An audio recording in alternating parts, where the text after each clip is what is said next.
Selamat malam, salam Bapak Ibu yang dikasihi Tuhan Yesus.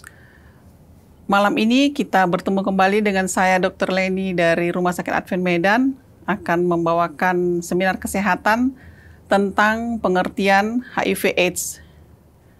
Bapak Ibu sekalian kan sudah tahu juga kita pada saat ini kasus HIV sudah mulai meningkat dan kita juga harus mewaspadainya agar kita jangan sampai terkena ataupun keluarga kita.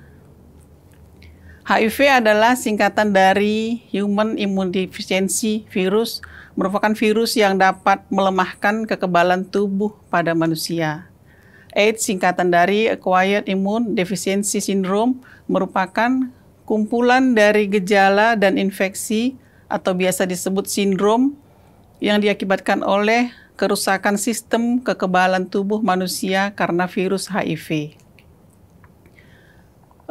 HIV ini ada dua jenis, yaitu HIV yang pertama, tipe HIV ini paling banyak terjadi di dunia, di mana terjadi karena infeksi silang dari virus HIV yang ada pada primata dan simpanse. HIV yang kedua adalah tipe HIV ini hanya muncul di negara-negara Afrika, tidak ada di Indonesia. Cara penularan HIV dan AIDS. Yang pertama bisa melalui cairan darah, yaitu melalui transfusi darah atau produk darah yang sudah tercemar HIV lewat pemakaian jarum suntik yang sudah tercemar HIV yang dipakai bergantian tanpa disterilkan. Jadi untuk saat ini Bapak Ibu, kita transfusi juga sudah harus hati-hati karena banyak juga ya ada yang sudah terkontaminasi, kita ditransfusi, akhirnya pasiennya terkena HIV dan dia tidak menyadari. Bisa juga lewat cairan sperma dan cairan vagina, melalui hubungan seks penetratif yaitu tanpa menggunakan kondom sehingga kemungkinan tercampurnya cairan sperma dengan cairan vagina. Ini untuk yang bukan suami istri ya, yang mungkin dia boleh ke PSK gitu. Atau tercampurnya cairan sperma dengan darah yang mungkin terjadi dalam hubungan seks lewat anus. Bisa juga Bapak Ibu lewat air susu ibu. Penularan ini dimungkinkan dari seorang ibu hamil dengan HIV positif dan melahirkan lewat vagina, kemudian menyusui bayinya dengan ASI. Kemungkinan penularannya dengan ibu ke bayi atau mother to child transmission. Ini berkisar sekitar 30%. Siapakah orang-orang yang berisiko tinggi tertular HIV?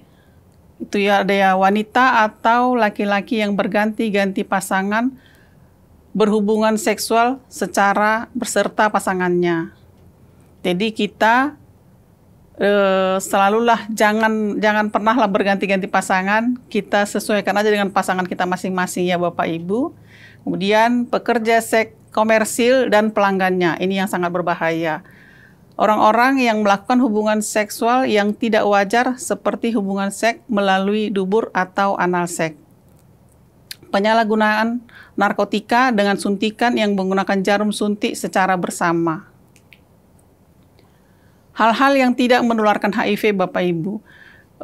Ini tidak menularkan bila kita bersenggolan dengan pasien pengidap HIV. Berjabat tangan juga tidak menularkan. Bersentuhan dengan pakaian atau barang-barang lainnya bekas penderita HIV juga tidak menularkan. Penderita HIV yang bersin-bersin, batuk ataupun membuang ingus di depan kita atau berpelukan. Berciuman biasa juga tidak, tapi untuk zaman sekarang sebaiknya Bapak Ibu berciuman dihindari bila tidak pasangan suami istri. Melalui makanan dan minuman atau makan bersama dengan pengidap HIV juga tidak menularkan. Sama-sama berenang di kolam renang, pemakaian WC, wastafel, atau kamar mandi bersama-sama. Gigitan nyamuk atau serangga lainnya juga tidak menularkan. Dampak HIV dan AIDS, dampak sosial dari HIV ini adalah menurunnya produktivitas masyarakat, mengganggu terhadap program pengentasan kemiskinan, meningkatnya angka pengangguran, mempengaruhi pola hubungan sosial di masyarakat, meningkatkan kesenjangan pendapatan, kesenjangan sosial. Dampak HIV dan AIDS terhadap pengembangan SDM, mempengaruhi tentu mutu SDM, menurunkan mutu SDM masa yang akan datang, menurunkan produktivitas tenaga kerja yang sedang aktif. Dampak HIV dan AIDS terhadap pengembangan sumber daya manusia. Yang pertama, tentu mempengaruhi mutu SDM, menurunkan mutu SDM di masa yang akan datang, menurunkan produktivitas tenaga kerja yang sedang aktif. Dampak HIV terhadap sektor kesehatan, yang pertama, dampak fisik. Dilema transfusi darah, artinya orang yang menerima donor darah menjadi turut terinfeksi HIV. Padahal di satu sisi, dia sangat memerlukan transfusi darah. Yang kedua, menstruasi terganggu, tingkat kesuburan menurun, meningkatnya angka kesakitan dan kematian ibu. Hamil di luar rahim, bayi akan mati. Risiko tinggi kejadian kanker lahir rahim, meningkatnya penyakit oportunistik. Dampak psikologis, timbulnya kecemasan dan depresi karena banyak hal, yaitu sudah terinfeksi, penyakit ditolak lingkungan, tidak memiliki jalan keluar, tidak yakin akan kesembuhan, terbayang-bayang akan kematian, kehilangan kepercayaan diri, kehilangan kesempatan sekolah, dan kehilangan pekerjaan.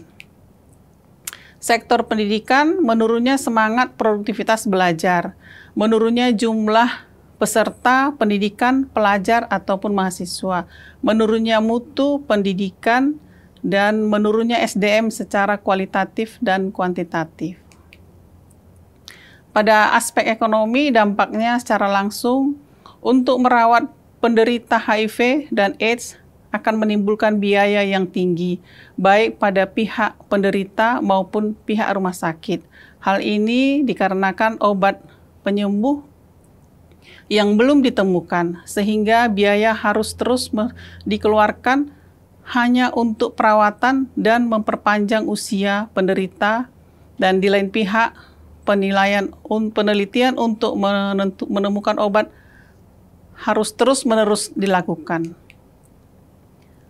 Sumber daya alam yang besar menjadi kurang mampu dikelola oleh sumber daya manusia, baik sebagai tenaga kerja maupun sebagai konsumen potensial akibat terganggunya kesehatan mereka. Hal ini tentu akan mengakibatkan menurunnya produksi dan dari berbagai investasi. Bapak Ibu, bagaimana cara pencegahan terjadinya HIV/AIDS ini? Ini yang perlu kita amati bersama.